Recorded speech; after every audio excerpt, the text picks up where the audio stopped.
Dear viewers, today I want to discuss about noun. Let's start. What is noun? Noun is the name of anything. It may be name of person, place or thing. It may be names of persons as Rahim, Jabbar, Tapon, Bari, etc.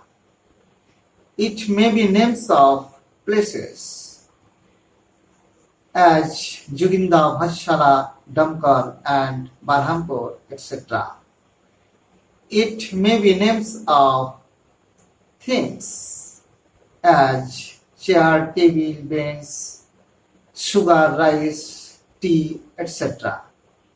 It may be names of months, days and seasons as January, February, March, winter, summer, Sunday, Monday, etc.